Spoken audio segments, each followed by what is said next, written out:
เปลี่ยนแทนในมงเขาคือการที่เลยวู้ป้าทุกคนพายุเข้าพายุเข้าด้วยนี่นะ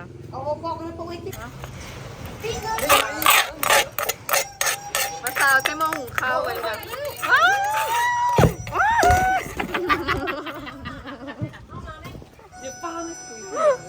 มาอีกหอบสองมาอีกหอบว้าโทษ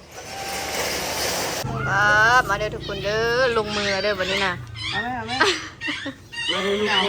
วันนี้กินน้ำกันหลายคนอยู่นี่อันนี้เพิ่นกับสาวโอนเพิ่นมาแต่แม่นั่นเนาะคิดว่าซื้อผิดมาแต่ฟังไทยกับไอ้อย่างเกาะไอ้จอยเนาะเพิ่นเป็นไปเฮ็ดงานอยู่ฟังพุนเนาะเจ้าอยู่พุนเจ้ายุ่นอย่างบ้านอย่างเกาะฮะบ้านปากแซงอ้าวมื้ออื่นยังไปยามที่เบ็ดแม่อันนี้แม่นั่นใส่หมองเอาที่นี่ป้าปนินบางเยอะๆดูได้จักรูวันนี้โอ้เล็กซังสบายดี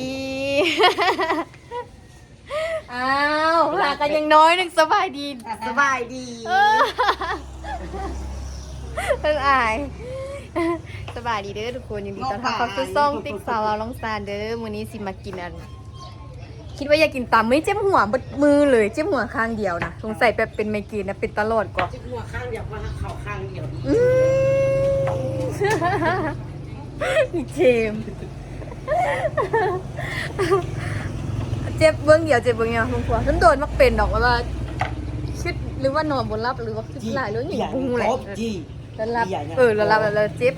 แล้วก็เลยคิดอยากกินตำ3-4 ปอกกระเทศแซ่บพอดีเห็นกูจีเพิ่นส่งลงกลุ่มว่าส่วนกินตำอันเดอร์เกาะคางมึกใหญ่อีกละ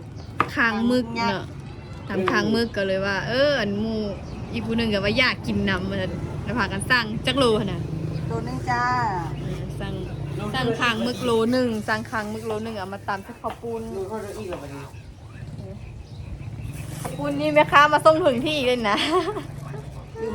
ดื่มท่าไปค้าดื่มมาข้าวขนาดเมื่อวานแล้วไปตลาดเดี๋ยวเห็นว่ากินกล้องมานี่เดี๋ยวแม่เห็นด้วยดิเคยไปรออันตลาดเนาะไปกินนั้นจะมีผู้หนึ่งผู้อื่นชิจ้อยสูงดังโมนนะผู้นั่นแหละไม่ช้านะแล้วป่ายังบ่มาวะเงินเขาตกเมื่อกี้เขาจุกให้เยอะเอากระแทกเราบอกชิดตัวให้อย่าง11,000เงินนี่จะเศร้าหัวมันเก็บเงินได้แล้วมันเงินมันตกได้เขาไปซื้ออันนั้นเมียนโบ11,000พวกไวๆเนาะ11,000ก็ยังโมเว้นเนาะ11,000อันเขาไปซื้ออันเครื่องอันเงินอัน89,000แล้วอันเงิน11,000เขาไปซื้อกระเป๋าอันยันแม่เลยจับกระเป๋ามาแล้วก็จุกแล้วก็ตกว้าวมันก็ดีใจว่าเก็บเงินได้นะเฮียไปว่าลินเฮ้ยมานี่ไหมมานี่ดูมานี่โอ้ยยี่คุยละมิลินสบายดีอุ้ยปินานี่สบายดีเลยไหมมิลินว่าอะไรบอกสบายดีโอ้โบสุดละสุดเพราะว่าเป็นหลังงานโบสุดเพราะว่าโบเป็นว่าเป็นอยู่เสียงน้ำอยู่น้ำหัวมิลินว่าสบายดีดูสบายดีเนาะสบายดีว่าที่จังไหนว่าเนี่ยทูนะให้เนี่ยทูสบายดีนะครบหอบจากปีก็3 ปีเมื่อวานเมื่อซืนนี่ว่ายังว่าสบายดีบ่เนี่ยเดี๋ยวเขาไปเก็บเครื่องตำก่อนกำลังลวกน้ำข้นแล้วป่ะน้ำข้นเดี๋ยวเขามาลวกอันมึกกันเลย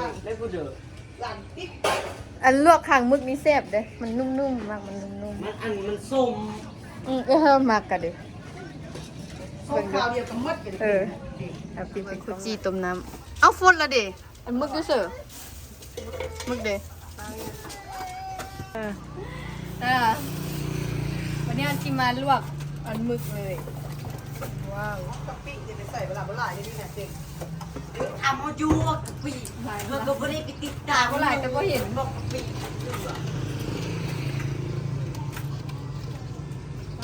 อันนี้กับโมนซ้ำกันเลยแป้งลวกไว้จากมือจากเท้าวันนี้คุณจีเป็นมือต่ำเด้อ กะปี้กะปี้เฮ้ยกะปี้เห็นละ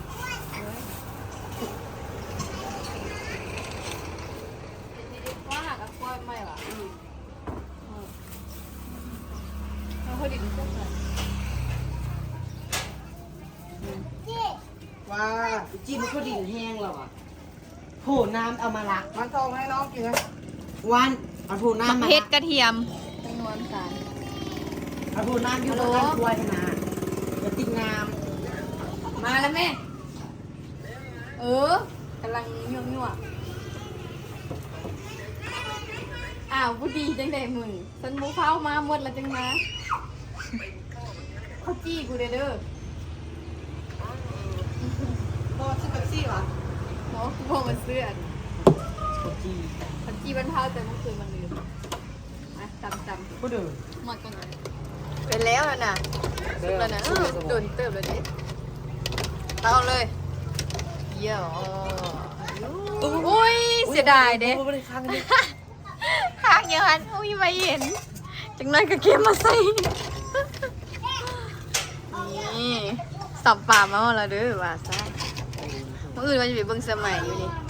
โอ้มึงไปมึงเอาไปตรงเรา เน่มาชิไปมื้อนี้ล่ะอันนั้นเที่ยอะไรวะ มึงเราสูบ ซอกมื้อนี้ซอกแล้วน่ะซอกนำเฟซนำมาเด้อ เราสูบไปซอก สิได้บ่เนาะ ซอกนี่เตะบอล โอเค นี่จ้า อ้าว อันนี้ก็คือทั่วอันที่ฟูจิเอาไว้ใส่ยำจีนเนาะเพิ่นหาก็ครัวใหม่ๆระเบิดบุ่ม นี่วันนี้มาตำเครื่องตำ เอากันเลยซับโบเลยบุก มันวิธีจับสากเพิ่น แรงอยู่ปะเนาะ แรกอยู่ว่าจีมันนี่ แม่เลขมาเอาเงินเลขแล้วของเขาส่งเขาเดี๋ยวด่าบ่ด่าของเขาส่งเขาเดี๋ยวเสียงกับ4,000 เฮ้ยมาตำไหมเอามาหาปะ เอามักเล่นเอามักนาวเสิร์ฟได้เอามักเล่นกับมักนาวให้ละประเด็ก เค็ม มุกเค็มเนาะ น้ำปลาทำไม ย่างเค็ม น้ำปูน้ำปลา ย่างเค็มแต่ว่า น้ำไหน แต่ น้ำ บุกเค็มพี่บุกเค็มมาเลย ไม่ใช่หนึ่ง เอา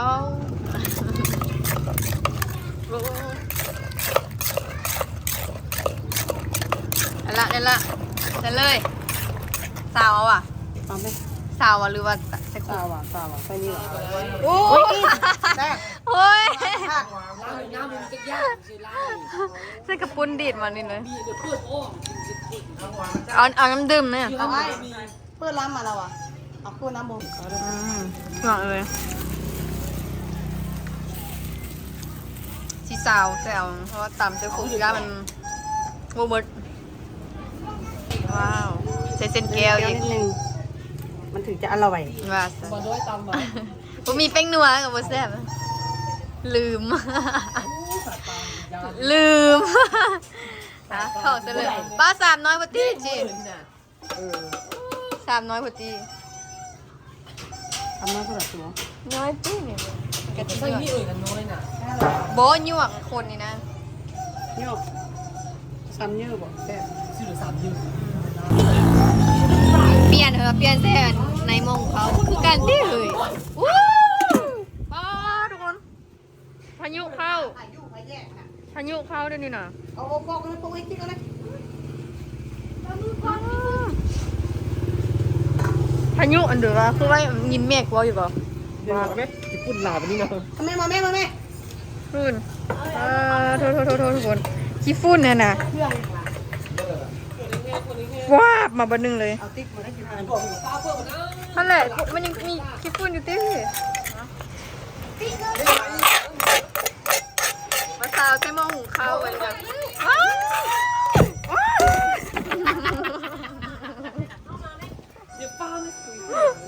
มาอีกหอบสองมาอีกหอบว้าโทษ ว่าร้านนี้แม่ปั่นติว เออ ว้าสิคนยามใดแล้วพายุมาเกิน อะไร พายุฝุ่น ฝุ่นขนอง โอ้ฝุ่นอันนั้นไม่ได้ฝุ่นคะโนอันนี้จะใส่ปิดบัวละพาใส่น้ำตำทะเลใส่บัวละพานี่คือเข้ากันเข้ากัน เหมือนเป็นแฟนกันเลยฮะนะ ถ้าเป็นแฟนยังไม่เข้ากันเลยนะ แต่ไม่มีอะไรเข้ากันโถอันนี้แล้วมันเห็นไปอู้กับไอ้ตัวคนไปนั่งสวีทกันกินพิซซ่าจริง ดูดิชื่อแฟนมัน อู้หวะ เอาพี่เชื่อมนี่ไข่มันนี่ ของกูจี้ซิมจ้าซิมจ้า ชิมเลยชิมเลย ซิมน้ำแต่ห้ามซิมต้าน ชิมนะชิมนะโอ้ อะไรยังไงอร่อยไหมคะอร่อยมากเลยค่ะแซ่บ เดี๋ยวเด้อเดี๋ยวเด้อพอดีแล้วป่ะ มันปุ้มอยู่ อ่ะ ปุ้ม โอ้ยเดี๋ยวเรามาทอดอ้าวเป็นอย่างวันนี้ดูอ่ะมื้อนี้กินกันหลายคนทุกคนหลายดีนี่นะเต็มร้านเลยว้า ส ว องคนคนละคำสองคำ มาเด้อมาเด้อมาเด้อครับมาเด้อทุกคนเด้อลงมือเด้อวันนี้นะ เอาไหมมาดูลูกโป่ง วันนี้กินน้ำกันหลายคนอยู่นี่นี่อันนี้เพิ่นกับสาวโอนเพิ่นมาแต่แม่นั่นนะเนาะ คิดว่าซื้อผิดมาแต่ฟังไทยกับไอ้อย่างเกาะไอ้จอยเนาะไปดันไปเพิ่นไปเฮ็ดงานอยู่ฟังพุ้นเนาะเจ้าอยู่พุ้นเจ้ายุ่นอย่างบ้านอย่างเกาะฮะบ้านปากแซง มาทำปุ๊บ อันอยู่จังหวัดอย่างเกาะ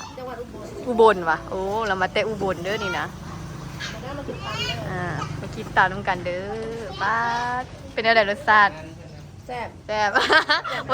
บ่แซ่บกับบ่ได้ดินะอีจีปิโต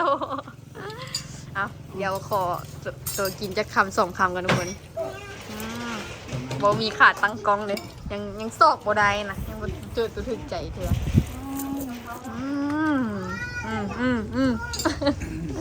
เอาต้นมุนตามเนี่ย อันนี้ก็คือลูกชายเพื่อนเนาะ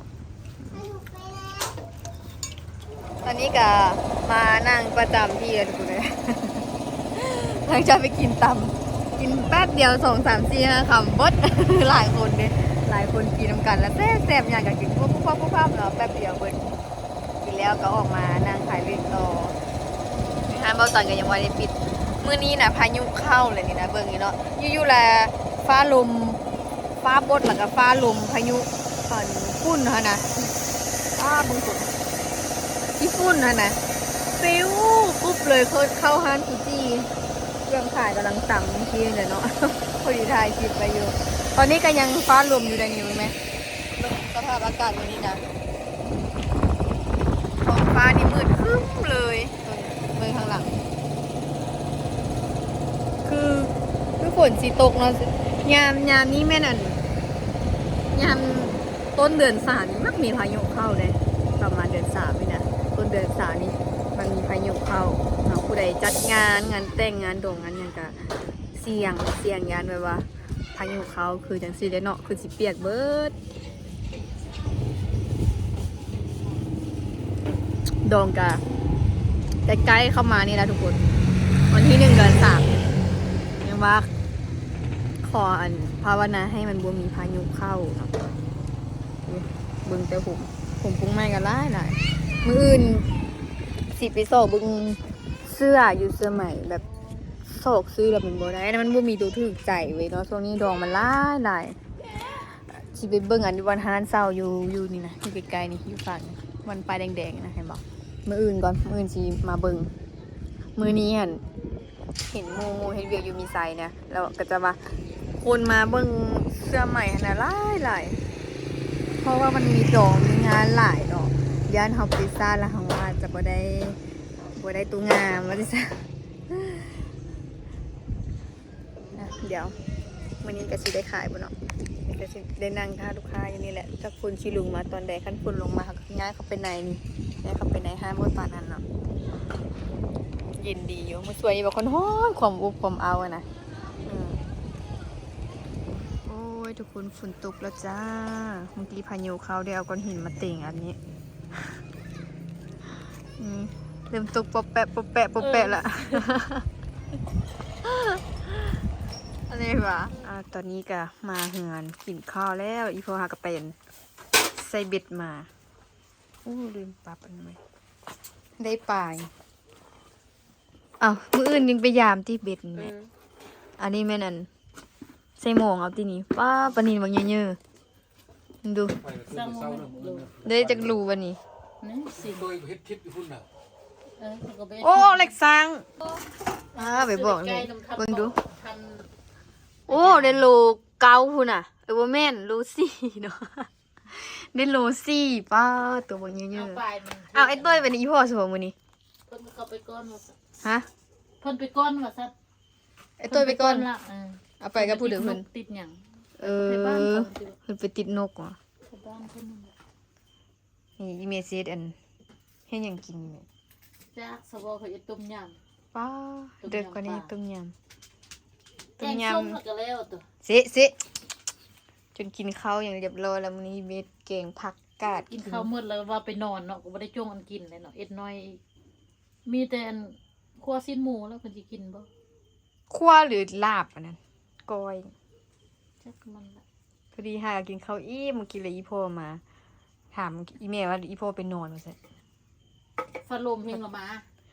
พายุเข้ามิดแล้วเด้วันนั้นคือว่าฝนสิตกสุดท้ายก็มิดเงียบลงแปะแปะหน่อยเดียวนึงว่าสิหามโต๊ะเขาเป็นไหนหามบ่ตันกับบ่ตกแล้วก็นั้นเอามาข้ามแล้วซื้อตามมาแคนเปลี่ยนใจแล้วเราจะกินปิ้งปลาแล้วจะตามมาแข่งเอือบปลาเขาคนยังเหลือไว้ บ่ได้กินว่าซั่น พี่โหไปกินอยู่ เมาสิเบ็ด เบิ่งมืออื่นมึงเถื่อสีสัวนั่นพายไปยามเบ็ดหนีพงเพราะว่าเพิ่นยามเบ็ดแล้วเพิ่นยังสิกลับไปใส่โมงอีกนะแล้วเจ้าเฮาสิกลับอีเมลไปอ่ะแม่ แม่สงกรานต์ไปแล้วก็จ้า ยามเบ็ดตอนเช้า ไปขี้เหงื่อขี้ได้ไปส่ง3 คนเข็นผู้เดินเยอะกับขี้แต่ได้2 คนเข็นน้อยนี่ ๆไป3 คนแล้วพอดี ไปยอมผู้ดี3 คน ตามมักเผ็ดมักแคนโบค่อยได้ป่าแล้วเดี๋ยวนี้แล้วยี่ห้อใส่มองกับบ่ได้แล้วเพิ่นลองใส่เบ็ดเบิ่งว่าสิได้บ่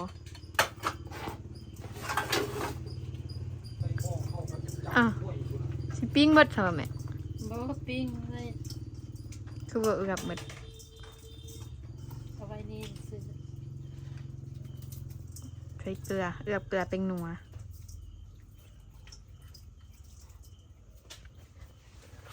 ไปไกลยานติดแรงเค็ม กำลังคิดตำนี่ฮะจริงนี่ปลาลมขี้ฝุ่นวูบบ่หนึ่ง นี่อยู่นี่คือกัน ปิ้นกำลังที่ท้องน้ำตำลงวูบมาอีก2 เทื่อขี้ฝุ่น ปิ้นเมื่อไวอยู่ข้าม นี่เริ่มลมมาอีกละ เพิ่นว่าวันที่25ก็ได้ เบิดอาทิตย์นี้ แต่ว่าโอ้ดองเขาก็สิถึกสรุป มาเซินอีโพตุยเฮา3 บัตรบุนะมาเซินงานดองวันที่17นี่ ได้หมดทุกคน ยัง27แล้วก็วันที่1โอ้ my god พยายามเป็นอีโพมามื้ออื่นแล้วสิไปสอกเบิ่งเครื่องเสื้อใหม่สอกเบิ่งเสื้อใหม่เนี่ย ไปจองไว้ ยังบ่ได้ไปเบิ่งคันว่าบ่มีตัวถึกสอกซื้อแล้วบ่มีตัวถึกใจนะ มีตัวถึกใจแล้วพัดอันบ่เห็นหัวก้อยสิ้นหั่นมันบ่งามว่าฝากให้หมู่เบิ่งให้กะเจ้าก็พัดซื้อเอาซื้อเบิดทุกคนล่ะ ยังแต่น้องสาวยังแต่อันผู้อยู่เวียงหั่นน้องสาวผู้อยู่เวียงหั่นนั่นก็ว่าสิมาว่าซั่นสิมาที่28ว่าสิไปเซาเสื้อล่ะบอกให้อันน้องสาวเบิ่งให้ เศร้าก็ดีกว่าหั่นแหละเพราะว่าซื้อมันเขาก็ได้นุ่งแบบเสื้อใหม่มันดำนุ่งได้2-3เทื่อแล้วก็บ่อยากนุ่งแล้วสินะเพราะว่าเศร้าแล้วก็เฮาได้โหมดแบบว่า ตามใจเฮาโอ้เดี๋ยวนี้โด่งหลายก็สิบ่ตามใจเด้เนาะอาป่าว่ามื้อนี้คนไปเบิ่งบักหลายคนมงน่ะ มันเขาจองหมดแล้ว เพราะว่ามีงานหั่นแหละบ่ได้ไปจองเบิ่งเพิ่นสิเฮ็ดจองบุบางบ่อนก็เฮ็ดจองเบิ่งก็เฮ็ดจอง อยู่บ้านเฮามีห้านเดียวที่ให้เซาเครื่องใหม่นะเบิ่งมื้ออื่นไปยามเบ็ดแล้วสิไปเบิ่ง มือดองแล้วยังไปเอาดิ และมื้ออื่นสิไปเบิ่งหยังวะยังบ่ได้เสื้อสิ้นก็ได้แล้วสิ้นไปตัดมาเหมือนกันได้ละเกิบก็ได้แล้ว เสื้อไม้ อย่างแต่เสื้อไอ้มันได้ปิ้งเซแต่นี่วะไม่หีบนี่วะ เป็นสมัย อืมตัวเยอะเยอะซะ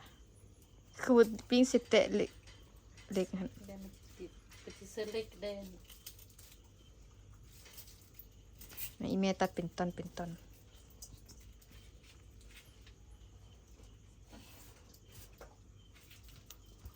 เขานอนเบิดละ ยังไม่เฮ็ดกิน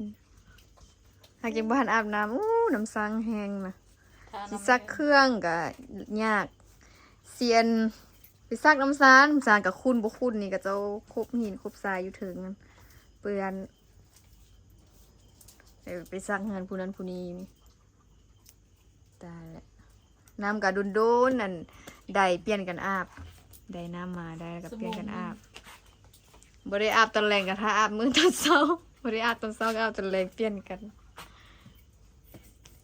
น้ำสางแห้งแท้แห้งว่ายังหากเดือนสองเดือนสามแล้วว่าแห้งพิลึกพิโลแต่ละปียังว่าฮอดสงกรานต์ปีใหม่คน จึงแห้ง เดี๋ยวแห้งหมดละ น้ำอยู่คนก็แห้งปีนี้แห้งร้อนฮ้อนฮ้อน คงบ่ได้หรอก เมื่อวานนี่ก็ฮ้อนฮ้อนเอาเพราะมันต้องสิฝุ่นแหละนี่พายุเข้านี่มันจึงเอา คอยเอาแตะมาติบ่ได้แน่มันบ่คือเต่าอันนั้น มันคือปิ้งอยู่ อยู่น้ำลึกนี่ทายก็ได้เต็ดอันแตะเล็กตัวใหญ่อะเป็นแบบปีใหม่แต่อีพ่อเราพาได้กินข้าวนะอันเหลืออันเดแม่ ไว้ตู้เย็นไว้กินมื้ออื่น ไว้เอ็ดกินมื้ออื่น แม่นเด้อ ยังไม่ได้ปีนไว้นี่แหละ อันเด้อ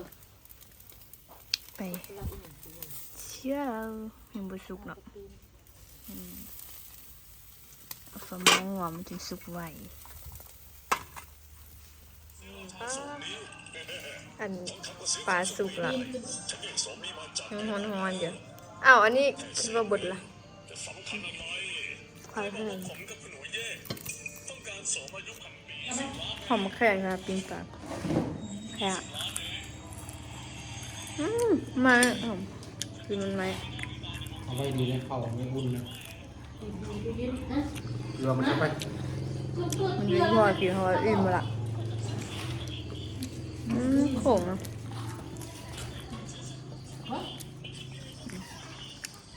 พาไปก่อนเด้อทุกคนฝากคนกดติดตามกดไลค์กดติดสาวสารเด้อบ๊ายบาย